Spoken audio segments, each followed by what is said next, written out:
Ayu Ting Ting kembali menjadi sorotan. Kali ini bukan mengenai isu kedekatannya dengan Raffi Ahmad, melainkan kasus Ayu yang dilaporkan oleh mantan suaminya, Henry Baskoro Hendarso alias Enji, ke Komisi Perlindungan Anak Indonesia.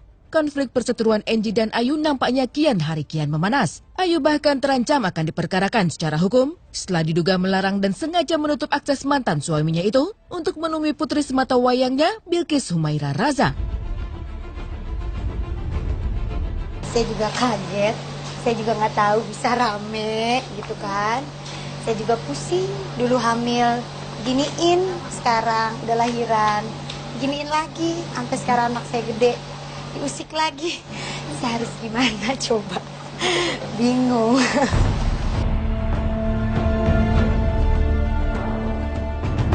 Lalu bagaimana tanggapan Ayu dengan isu mediasi serta melupakan ego masing-masing pihak demi untuk kebaikan Bilqis? Saya perempuan, buat mungkin seorang ibu-ibu, itu ya ibu-ibu juga pasti ngerasain gitu. Apa yang saya rasain dulu dari saya hamil sampai Bilqis besar gitu, saya yang tahu penderitaan saya sendiri. Orang lain mah ngeliatnya cuma, si Ayu mah mungkin lebay, nggak pernah ngizinin anak ketemu sama bapaknya segala macam. Saya melakukan itu kan karena ada alasannya gitu. Karena saya kan dulunya gimana, kecuali kadang yang akhirnya baik-baik aja pun tidak ingin memberikan anaknya gitu, apalagi yang tidak berakhir dengan baik-baik gitu. Saya kan waktu itu berpisah sama mantan nggak baik-baik gitu, karena memang dia yang tidak bertanggung jawab, dan buat saya untuk apalagi dipertahankan gitu. Penderitaan semua yang saya rasain cuma saya yang tahu, orang mah cuma bisa ngeliat gitu. Jadi buat saya mau dipanggil siapa aja juga, loh saya yang ngejalanin kehidupan, ini anak-anak saya yang mengandung 9 bulan, kok ini dikit-dikit ada rame di TV, dilaporin ini, dilaporin itu, saya sama anak saya salah apa? Saya juga nggak pernah ngeganggu kehidupannya dia, jangan sampai saya keluarin yang belum pernah saya keluarin, gitu, yang nggak pantas saya keluarin jangan sampai saya sebut, gitu aja.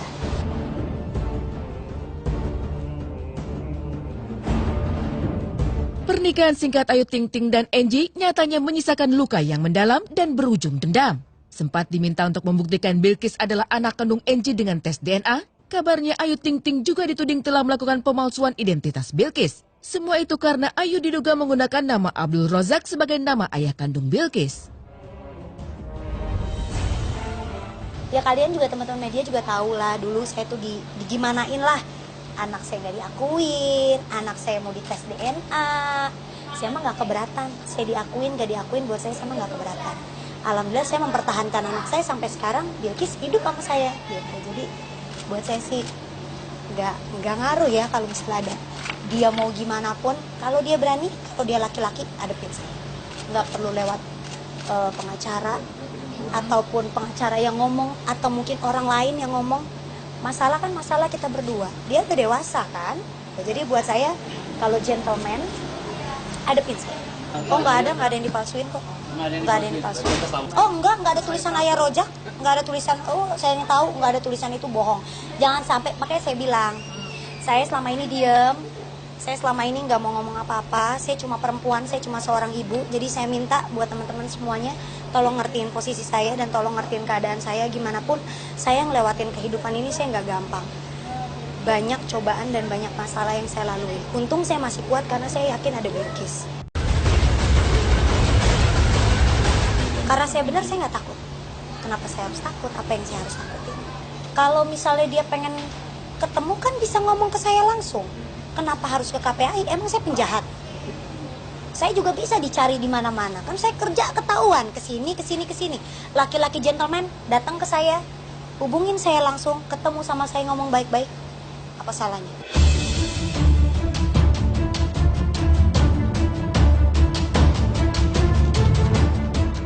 Beberapa waktu yang lalu, Enji secara tidak sengaja dipertemukan dengan Bilqis di sebuah mal di Bilangan, Jakarta Selatan. Pertemuan yang tidak direncanakan itu pun membuat keluarga Ayu kaget dan menampilkan ekspresi yang tidak senang saat melihat sosok Enji di hadapan mereka. Saya yang gak ngizinin. Kenapa? Kenapa kalau saya nggak ngizinin? Emang salah saya ibunya.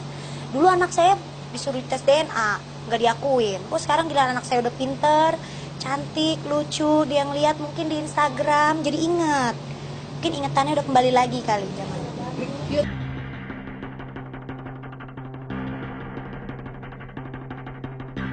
Dengan adanya perseteruan yang belum menemukan titik terang, Ayu Ting Ting mengaku jika dirinya selalu diganggu oleh Angie. Ayu pun membantah jika dirinya sempat dikabarkan ingin bunuh diri akibat kasus yang semakin tidak jelas arah dan tujuannya ini.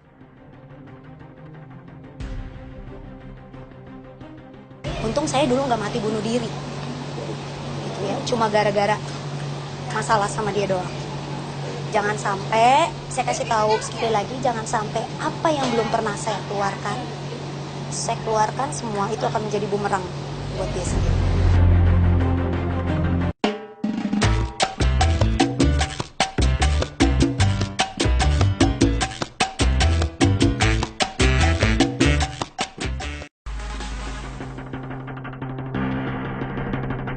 Nama Bella Sofie memang lekat sebagai salah satu artis kontroversial di tanah air.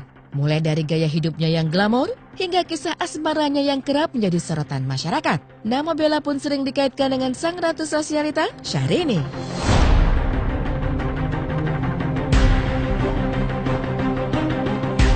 Namun sepertinya semakin hari Bella semakin ingin menunjukkan bahwa kelasnya tidak jauh dari kelas Princess Syahrini, sang pelantun tembang sesuatu itu. Mulai dari gaya glamor, barang-barang mewah, bahkan kini menyerempet kepada gaya bicaranya yang manja, seakan mengingatkan publik pada sosok Syahrini. Halo, semangat hari ini. Kita lagi di jalan, mau syuting. Tuh ada Kak Dato lagi pakai sepatu, nggak sempat. Baru balik, terus langsung cus kita syuting. Hari ini libur sekolah. Insta story. Enggak, video biasa. Tuh, ya. Aku pakai itu jaket kulit sama rok. Lantas benarkah bahwa Bella mulai mengikuti jejak wanita asal Sukabumi itu? Berikut adalah foto-foto Bella Sofie dan Syahrini yang terlihat serupa tapi tak sama. Dalam akun Instagram masing-masing, baik Bella maupun Syahrini tampak berpose duduk manja di sebuah kursi. Meski hanya duduk, keduanya tetap terlihat fashionable karena penampilan mereka yang tetap elegan menggunakan kacamata hitam. Keduanya pun terlihat sama-sama tengah memegang handphone. Namun bedanya, Bella terlihat menggunakan gaun panjang menjuntai hingga ke lantai, sedangkan Syahrini terlihat bergaya kasual dengan kaos putih dan celana jeans.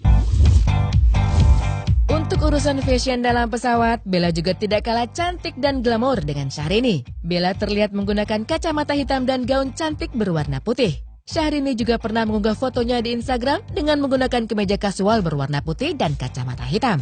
Bedanya jika Bella terlihat memegang handphone, Syahrini bergaya elegan dengan gelas jus di tangan dan majalah. Kali ini, dua wanita cantik yang kerap menimbulkan sensasi di jagat hiburan tanah air ini tampil dengan warna busana yang lebih gelap dan terlihat makin mewah dan elegan. Berpose di dalam mobil, Bella terlihat menggunakan kacamata hitam, dress hitam, dan blazer berwarna hitam. Bella pun terlihat memasang tatapan seksi ke arah kamera. Berbeda dengan Syahrini yang menggunakan topi berwarna hitam, kacamata hitam, dan kaos berwarna putih serta vest berwarna hitam. Untuk pose mewahnya kali ini, Syahrini terlihat berfoto ala candid.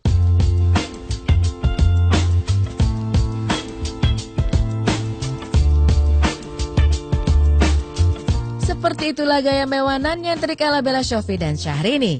Entah apakah mereka saling mengidolakan satu sama lain sehingga kerap mengunggah foto dengan gaya dan penampilan serupa. Bila harus memilih di antara Syahrini dan Bella Sofie, kira-kira siapa pilihan para selebriti kita? Syahrini. Kenapa? Cantik? Lucu gitu, menginspirasi. Lebih cantik Syahrini Bella Sofie? Saya suka Syahrini. Oke. Lebih seksi Syahrini Bella Sofie? Saya suka Syahrini. Oke. Nah, kalau gaya lebih Syahrini apa? Kalau ada yang lebih sederhana, saya milih yang lebih sederhana. Tapi ya oke lah, Syahrini sebagai trendsetter oke lah. Oke. Kalau glamour? Syahrini. Oke. Berbeda ya, karakternya berbeda, stylenya juga sedikit berbeda meskipun sebenarnya sama, glamor juga. Tetapi ya, sebenarnya dua-duanya nggak terlalu mengamati, tapi yang saya lihat kadang-kadang di televisi, kemudian di infotainment, memang Syahrini lebih menonjol di sisi sebagai trendsetter gitu ya, mulai dari gaya bicara, kemudian stylenya, bahkan sampai ada Syahrini KW segala macam dan lain sebagainya. Kalau Bella Sofie KW kan belum ada. Serupa tapi tak sama. Sama-sama gitu deh. Nggak semua orang bisa tampil seperti mereka. Bisa tampil kayak Syahrini, kayak Bella Sofie, yang pede dengan seperti itu gitu. Artinya ditonton orang, jadi perbincangan banyak orang. Tapi kan itu adalah nilai jualnya mereka, jadi ya nggak salah. Untuk bisa konsisten kayak gitu yang susah sebenarnya. Karena semuanya butuh budget kan. Jadi untuk bisa konsisten berada di posisinya itu nggak gampang. Ya Syahrini saya tahu namanya, tahu dandanannya. Bella Sofie yang mana saya belum tahu. Ya kalau saya tanggapi, ya Bella ya kalau bisa cari gaya sendiri, nggak harus ikut-ikutan Syahrini ya. Supaya punya style tersendiri dan cari fans tersendiri.